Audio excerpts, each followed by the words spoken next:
Alam mo, I think you're praying really, really hard about something here. But I'm seeing cups at ang lalaki ng cups na ito, no? So mukhang meron ka ritong hinihiling, pinagdadasal, no? Ng mataimtim. Maaring pagpagdating sa usaping puso, no? Pagpagdating sa relasyon. So maybe this is you wanting a solid connection, a commitment, not just a relationship. Yeah, and you're praying really hard for this to happen in your life. Okay, let's get to know more about this.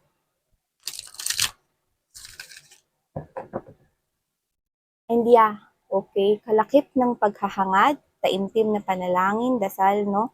Patungkol doon, maaaring ikaw to, no, na parang ganito, no? Maybe this is not the exact prayer that you have, pero maybe this is you. It comes from the bottom of your heart, no? Na parang, universe, God, ibigay niyo lang po sa akin talaga yung klase ng person na talaga magmamahal sa akin na wala talaga na gagawin na kahit na anong pain or kahit isipin na saktan ako, yung taong magbibigay ng pagmamahal sa akin na walang hinihintay na kapalit, yung taong hindi ako iiwan, all of those prayers, no, and this is you, na ibigay mo lang sa akin yun at handa ko itong alagaan, handa ko itong pag-ibayuhin, handa kong mas pagtibayin pa itong pundasyon ng ibibigay niyo sa akin regalo na to. Yun lang po, thank you po. Yan. It's like, that's the prayer, no? It's like, this is you. Okay? Aalagaan ko yun.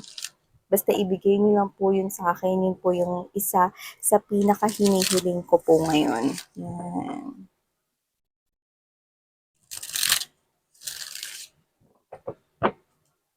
It's like you do not know when it's gonna happen, what's definitely the exact time. But this is you, trusting the divine. Yeah. Ikaw to na nagtitiwala, okay? Umaasa na may kasamang tiwala, no, at pananampalataya sa hinihiling mo ni ito ay mabibigyan ng katuparan sa tamang oras at panahon. Okay, tingnan natin. Okay, let's go.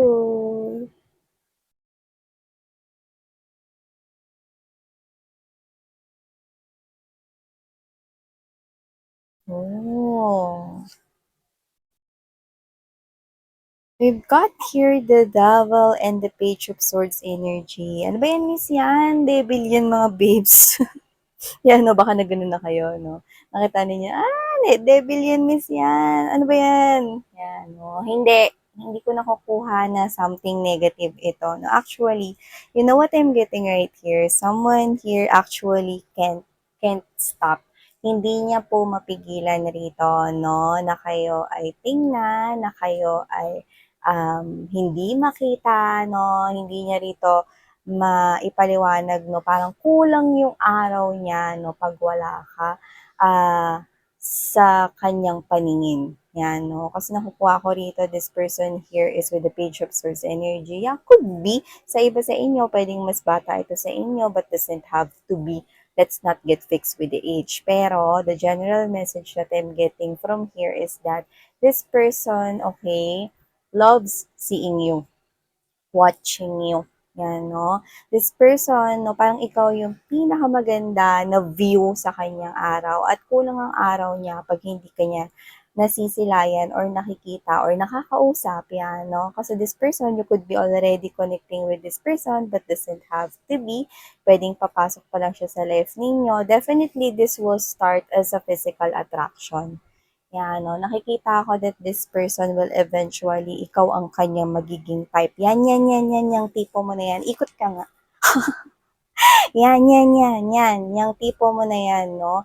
This will start as what I'm getting is that this person, okay, magugustuhan niya, no, yung physical appearance mo. Ha, miss yan. Minukuha ko rito, no? Pero, I'm getting this vibe, okay, na pwede itong mauwi sa mas malalim na connection. Kasi, Okay, I'm an energy reader. Okay, I'm not just a card reader, honey. Card reader, everybody can do that. No, marami naman yan sa YT. Pwede din yung aralin niya tarot, no? Pero not everybody, okay, has that ability, okay, na yun ang kanyang purpose. Yan, no? So that is why I'm always telling you, okay, refrain from watching tarot reading, especially kung mga bago-bago, no? At kung hindi nyo nararamdaman yung reading, refrain, no, from watching yun. Okay? Because not everybody is being true. Not everybody is actually having that purpose to instill the right messages. Okay? So whatever the case may be, yun ang, yun ang gusto kong tandaan ninyo. Okay. So, yun nga mga babes, no? If this reading is yours, someone here, huwag niyo katakutan because ang devil dito, ibig lang sabihin, no? Meron ditong tao na gusto rito na makita ka palagi. So, this person could be as well watching you from a distance. So, pwedeng yung iba nga, no, is hindi pa gumagawa ng move. But definitely, I'm seeing this person here actually, no, trying to observe and you are the best view ever. Aray, best view. Oh, see, we have here the Hierophant energy. This is more than that crush. This is more than that physical na attraction. This is eventually evolving into something deeper. Yan, no? Hierophant energy, this is the priest. This is that soul. This is that unexplainable soulful connection. This will eventually evolve. We're seeing Roman numeral number 5 and you've got Roman numeral number 5 as well.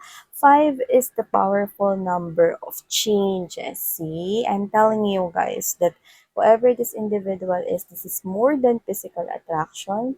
Mauuwi talaga ito no, sa mas malalim na seryosong intention at pagtangi sa'yo, no?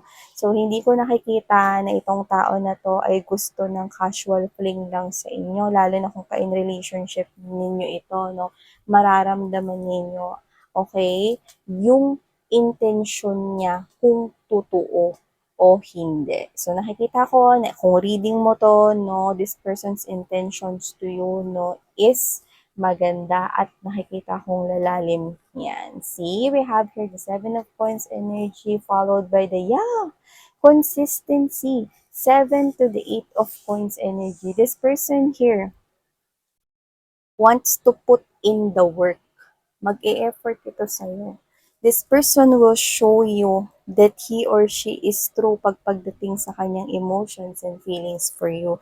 This will go beyond your expectations. That's what I'm getting. This person right here will invest his or her time, effort. This person will not neglect you. This person will make time for you. This person, hindi niya hahayaan, no, na maramdaman mo, no, na hindi ka special sa kanya. At hindi niya hahayaan, no, na magkaroon ng blockage dito sa pagitan ninyong dalawa, no.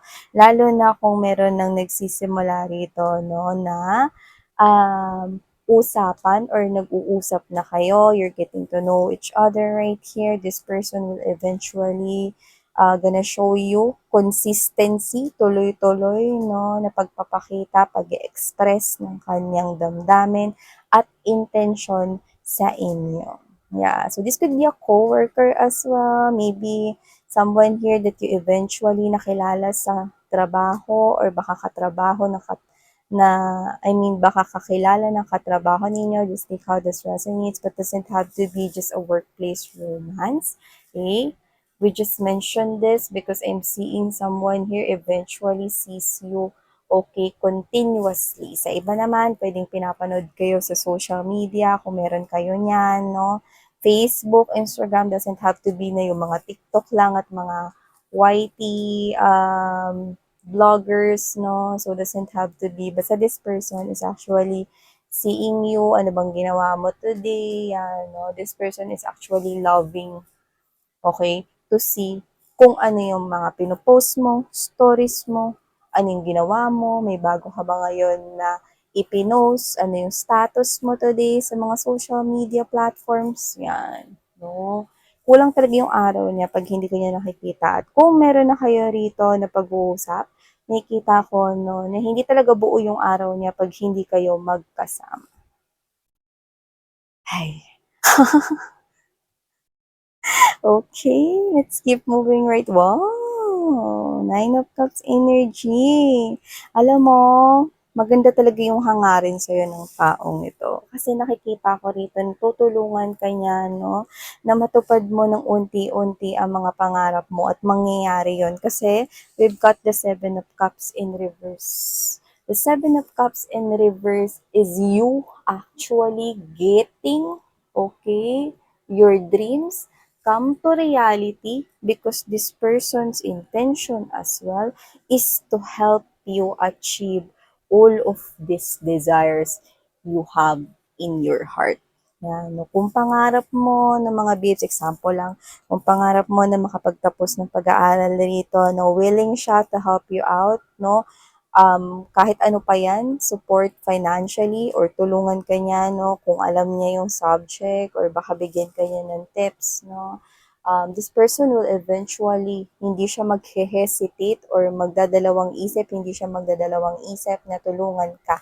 No, at nakikita ko na maaabot mo rito hindi lamang ang isa sa mga pangarap mo, no, kundi nakikita ko, no, na isa-isa mo na maaabot yung pangarap mo ng mas mabilis dahil kasama mo siya. So definitely, sabi ko sa inyo, this is more than that physical attraction.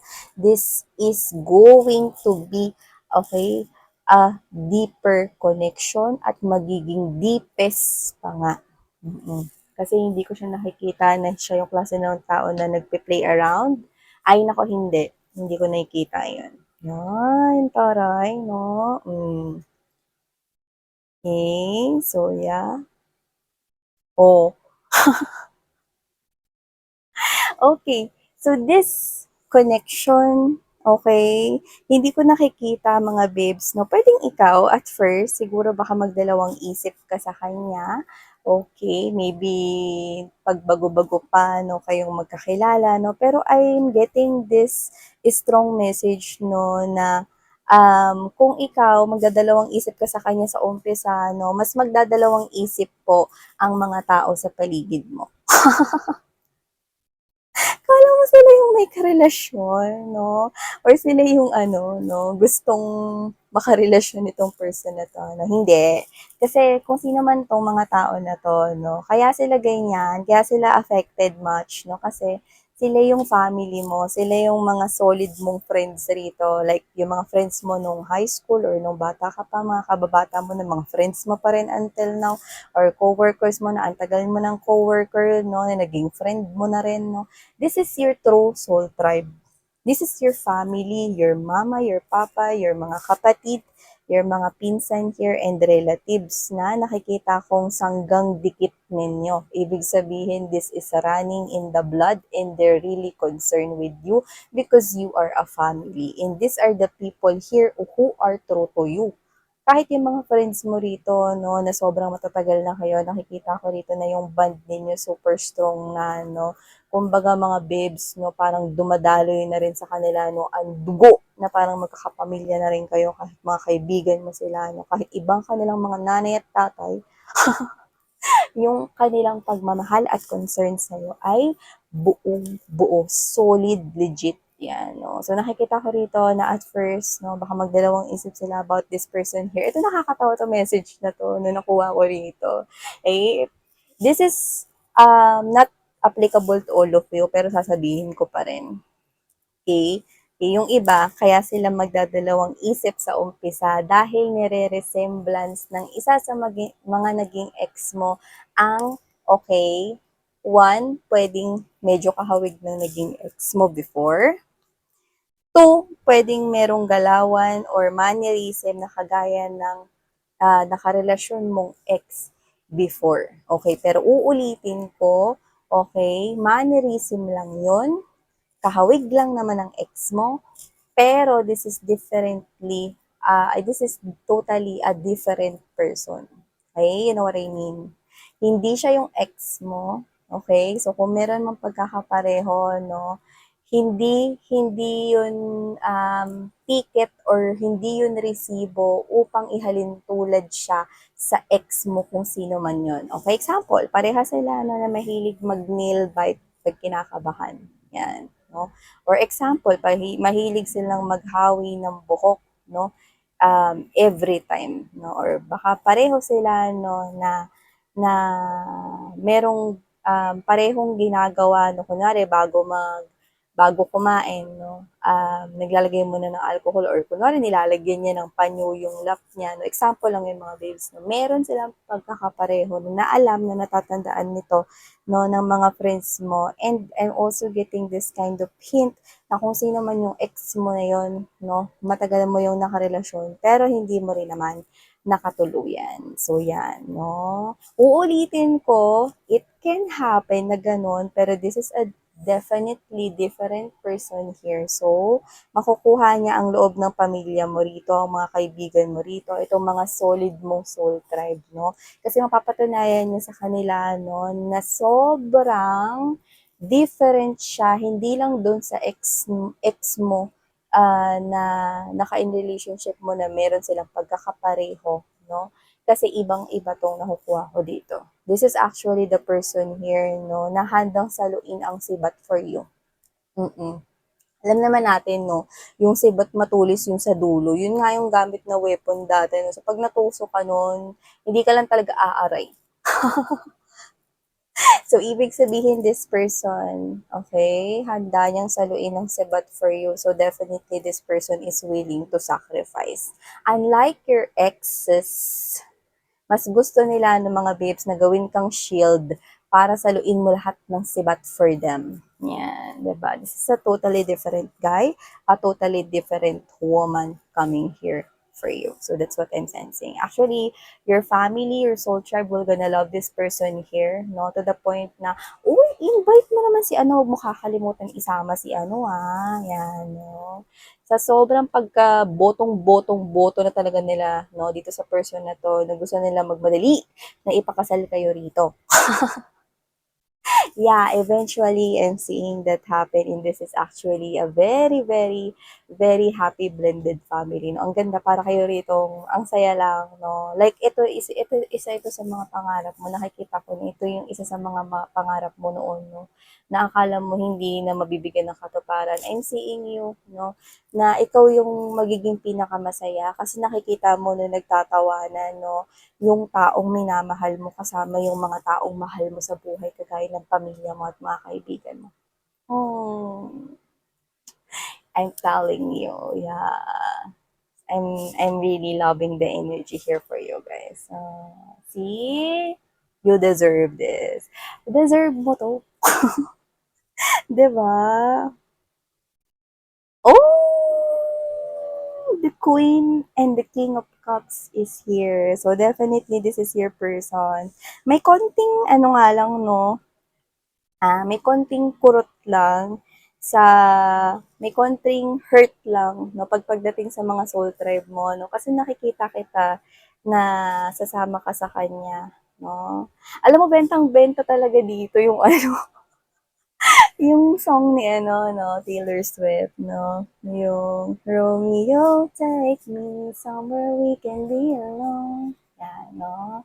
And actually, I'm seeing a cruise ship. So, whatever the case may be, this person, ititira ka niya sa malayo. Yan, no? Mapapalayo ka lang dito sa pamilya mo. Konting kurot kasi hindi ka na nila makakasama. No? Medyo may pagkamis, and I'm seeing you guys getting emotional here kasi nakikita ko na sasama ka sa kanya at titira kayo no, sa kung saan yung kanyang tirahan or kung hindi man, basta titira kayo kasama siya, no? Kumbaga parang malalayo kayo rito sa family ninyo at sa mga friends ninyo, no? In terms of place or in terms of location ng titirahan. So, pwedeng isama ka niya sa bansa nila or isama ka niya, no, sa kanila, no. Like, totally, I'm seeing you, no, na kinukuha mo yung gamit mo, putting it in your bag, and then you're gonna travel with this Romeo right here because you are his or her Juliet. Oh, So, yeah, okay. Pero I'm saying you actually, no, that kasiyahan na magsasama-sama pa rin kayo tuwing may okasyon, celebration, no? Ang ganda guys, no? Like, this is really what you want. That's what I'm sensing. Okay? And it's happening. It's gonna happen here. Claim it and receive this because you deserve this. So, thank you so much, collective. Sarang ngayon, I know.